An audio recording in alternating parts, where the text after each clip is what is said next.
חשבתי שיש פה... אין קמח באוכל?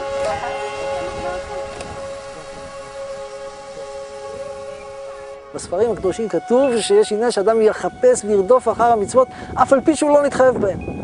שזה כל מיני טעמים, גם בפשט, גם בסוד, שאדם יחפש וירדוף אחר המצוות האלה. אנחנו אז רדפנו אחריהם, ועכשיו נותנים לכל אחד את האפשרות לבוא ולקיים אותם. אנחנו נתחיל עכשיו פה לקצור את החיטה הזאת שיש לנו כאן. בסדר, היא קצת חיטה ישנה כבר, אבל לא נורא, גם אותה צריך לקצור. ועכשיו יש לנו כמה מצוות בחיטה, אתם זוכרים? יש לנו מצווה של לקט, שכחה ופאה. 3 מצוות שעכשיו אנחנו נקיים אותן. מצוות להיות בארץ, אלו מצוות שלמעשה אפשר לקיים אותן אך ורק בארץ ישראל.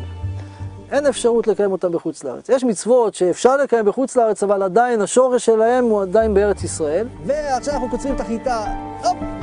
צריך להחזיק אותה כאן, צריך להחזיק אותה ככה, הופ, הופ, הופ, הופ, הנה, כל הכבוד. כל המצוות שאנחנו מדברים בהן זה מצוות שנוהגות תמיד. רק פשוט אין את האפשרות לקיים אותן, כן? כיוון שאין לאדם קרקע. ברגע שיש לו קרקע ויש לו גידולים, אז הוא גם מתחייב במצוות האלה, וכשאין לו את זה, אז הוא לא מתחייב בהן.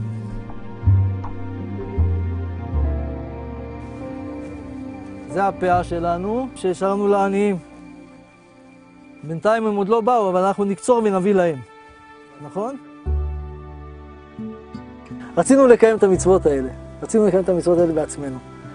ולא יכולנו לקיים אותם. זאת אומרת, אין קרקע ואין בעלי חיים. ומתוך זה התגלגל שככה רצינו לתת גם אפשרות לעוד אנשים. כיוון שיש כבר קרקע ויש כבר בעלי חיים, אז אפשר כבר לזכות יהודים אחרים. עכשיו, זו חווה יחידה בארץ ובעולם שלמעשה נותנת את האפשרות הזאת לקיים את המצוות האלה. אחרי שקצרנו, עכשיו אנחנו צריכים להפריד את הגרעינים, נכון? צריכים להפריד את הגרעינים כדי שנוכל לטחון אותם. כל אדם מעל גיל 13 למעשה הוא מחויב במצוות האלה כבר. העניין הוא שאנחנו פותחים גם איזשהו צוהר לגיל הקטן יותר, לילדים הקטנים שיבואו ויתאמו מהמצוות האלה על ידי סדנאות שאנחנו עושים. מרימים, ואז זה אף ברוח. מה אף ברוח? כל הקש אף, והגרגירים נופלים לנו כאן על הרצפה, נכון? נותנים לילדים ממש לחוות את החוויה הזו של קציר, עד אפייה ממש על טבונים. מאוחר יותר אנחנו נעשה את המצוות שתלויות בכרם, ואחר כך בזיתים.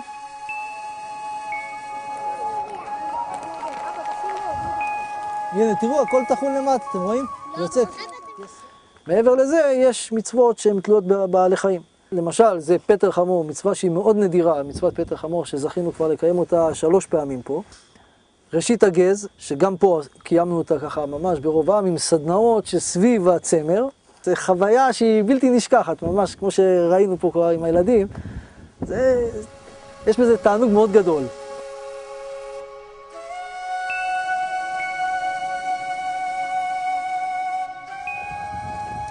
יש עניין שאדם ירדוף אחרי מצוות אף על פי שהוא לא יכול לקיים אותם. להראות את החיבה שיש לעם ישראל למצוות האלה. את הרצון שבכל זאת, אפילו שזו מצווה שאני לא חייב, אני רוצה לקיים אותה. לדרוש ולחפש אותה ולטרוח בעבורה. זו שמחה גדולה לפני השם יתברך, אני חושב. ברוך אתה אדוני אלוהינו מלך העולם.